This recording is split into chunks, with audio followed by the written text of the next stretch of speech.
matalo for the BMWs na very sporty, as a type.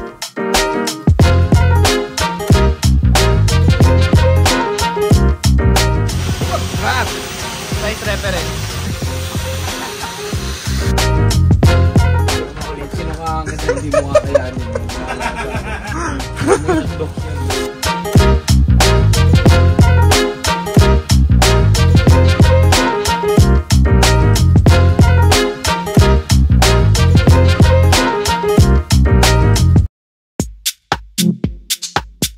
Hey guys, so lumipat tayo ngayon sa, look at this, BMW X5. This interior. Anyway, yeah, we're here ngayon in Espacio. Para kita nyo ngayon sa moist na windshield niya. Supposedly a good coffee shop here sa Tacloban where there's interesting food, there's an interesting display of stuff there. And yeah, so yeah, let's go down. And again, you've seen my review naman of the BMW X5. Nice interior, isn't it? May hindi natatama sa gutter. Nice lighting.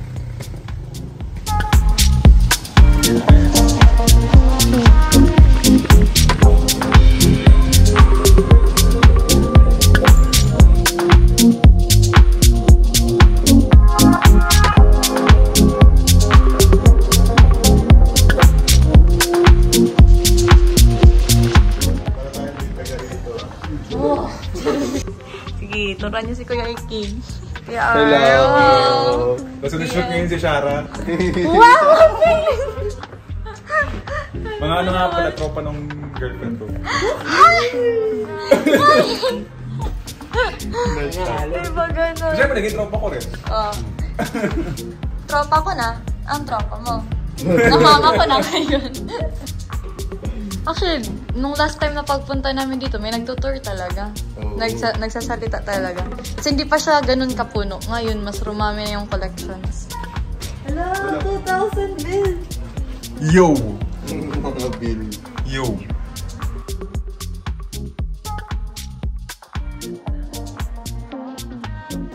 So, yun ang sarap ng pagkain guys. So, at least mukhang masarap.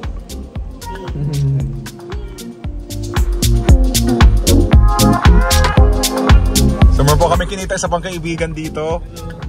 Welcome to my vlog. Si Chris nga po pala. Hello? Yan, so yan pala si Chris. Tumagdag dito si Chris. Chef Chris Charez! Bisitahin niyo po yung kainan nila na Giuseppe sa Tacloban. Very fine Italian food. Very fine. Very fine. Are you fine? Are you fine? I'm fine, thanks. Balikan namin kayo pagka paalis kami bukas going to Surigao. Pero yun nga lang, I'm gonna be leaving them tomorrow.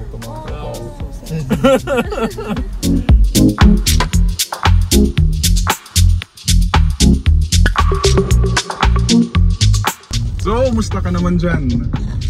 It's early in the morning. It's 6:48. Yet we're headed to Aurora again. To Surigao. Yep. Day 4, di pa naman kami nakakasawaan sa mga itsura namin. Yeah, pero malapit na. Kaya pa naman, may ano pa kami, 9 days. 9 days to go. Na magkakasama kami sa coaching ito. So,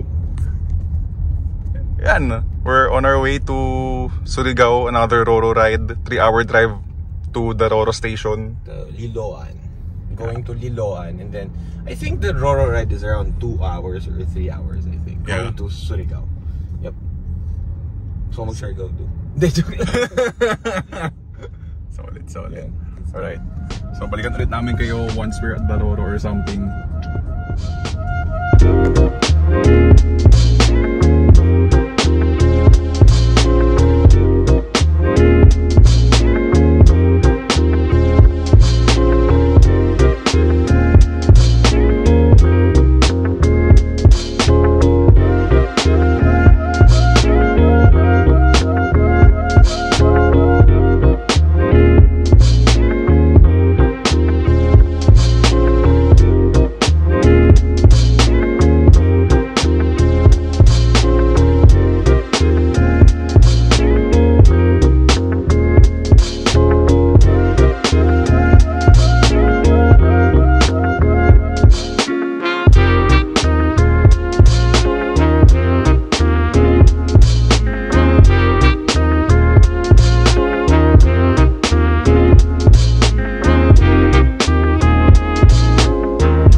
waiting. Ansky as well is here. Here we go, another boat ride. Another boat ride. So ito yung 3 series natin. Siyempre the X3. The X5 of course.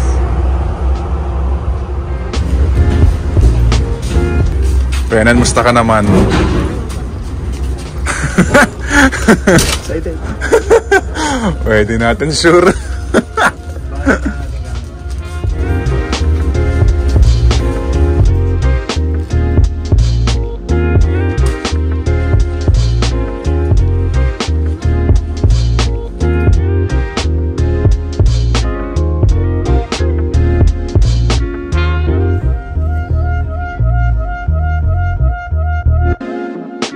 Okay, so now we're finally in Surigao after a 3-hour?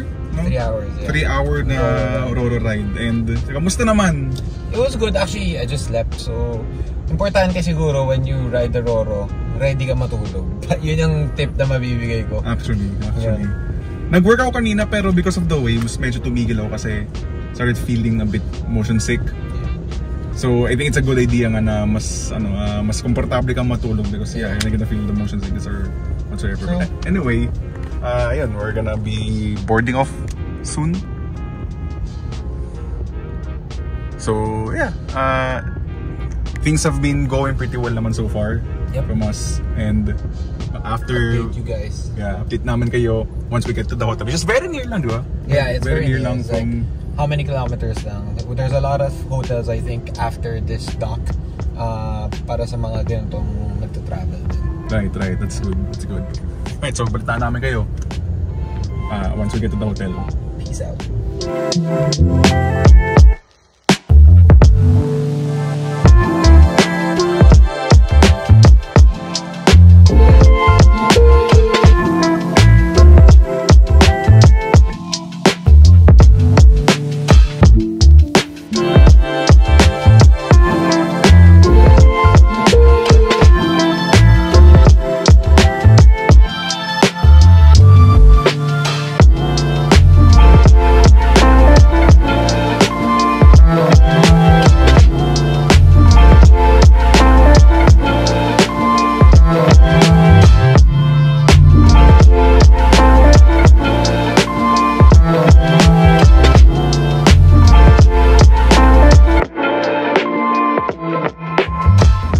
So, last update for today, we just arrived sa hotel called the Tavern.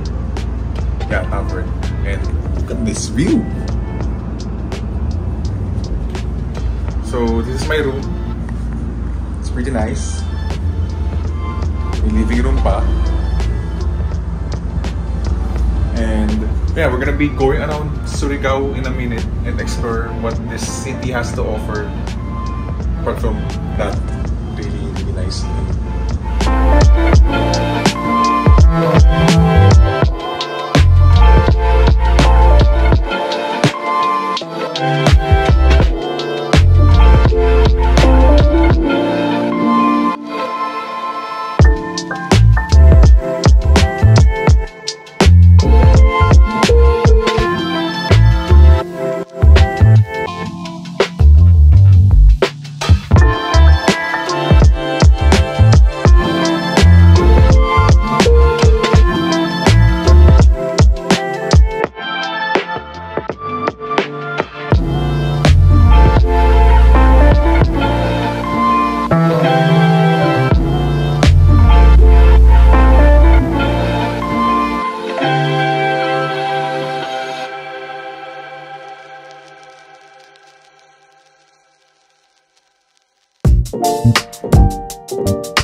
So we're currently do sa may 1200 kilometer na marker na outpost. Outpost ba tawag dyan?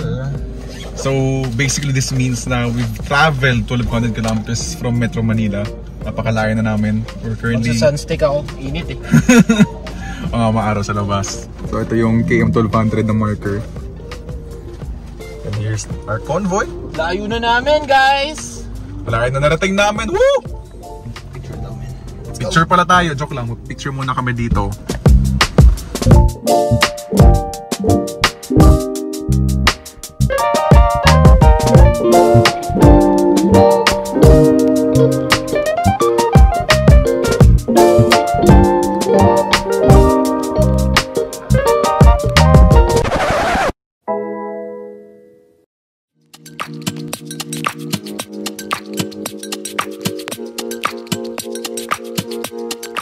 So unfortunately, nagkaroon na ako yung gulong ng BMW X3.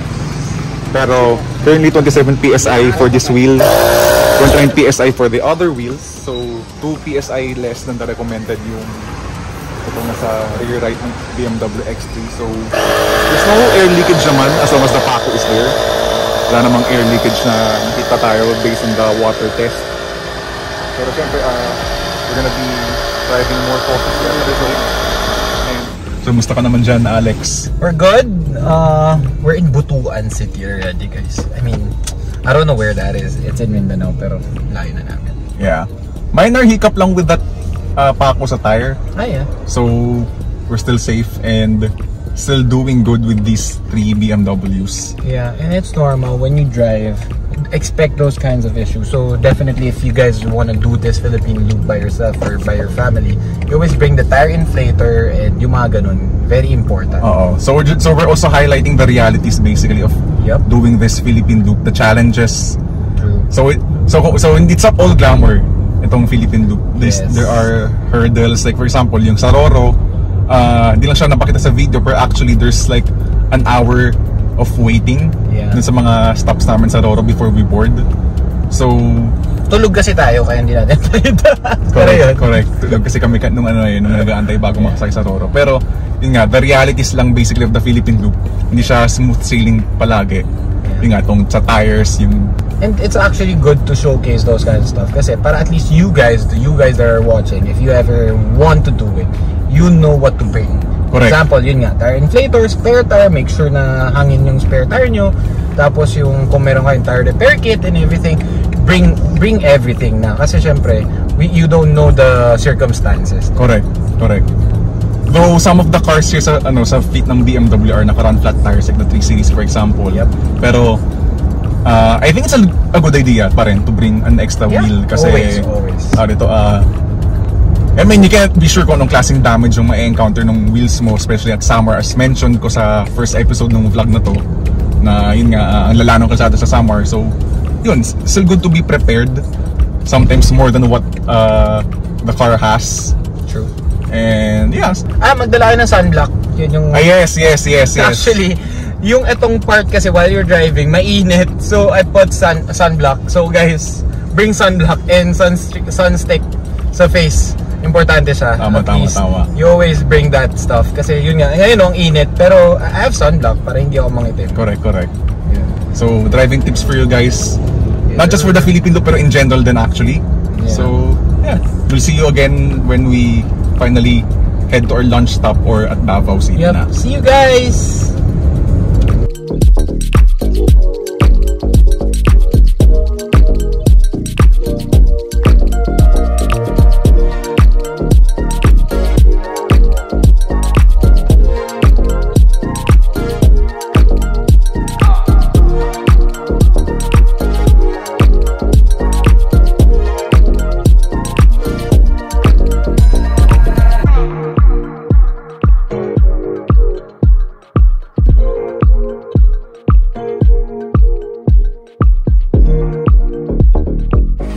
Status update lang. Remember the punctured tire ng X3? Crap! Size reference. Grabe! Ang wild nung size nung Paco na yan, oh. Grabe! Grabe! Mas mahaba pa sa daliri. So ito guys ang realities of doing the Philippine Loop. Or actually not just the Philippine Loop, kahit sa kalsada natin, everywhere sa Pinas.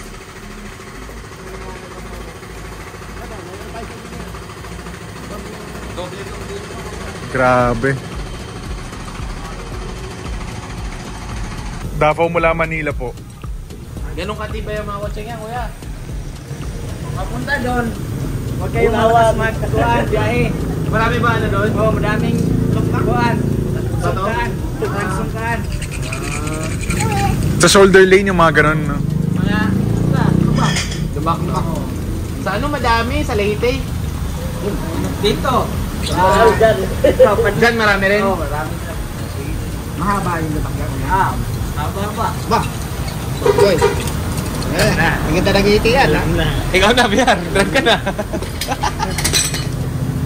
Tay dyan. Ito, bato na to, no? Yung sigurado lang, mamaya. Friend ba, kuya?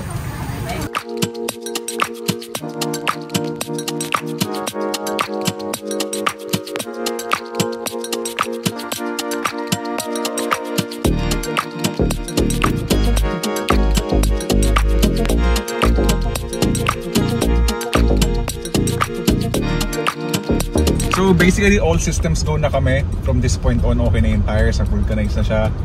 Pero we were told by the people do sa tire repair shop na marami doon lubak no? Yeah. Na paparating. So yun, again, one of those things, be But careful. nothing BMW can handle. Yeah, correct.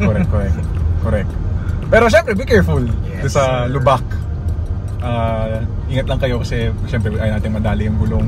Pero yun nga, minsan inevitable siya. May mga lubak lagang malala. Hindi natin may iwasan. Or kung di man lubak, yun nga, pako na napakahaba.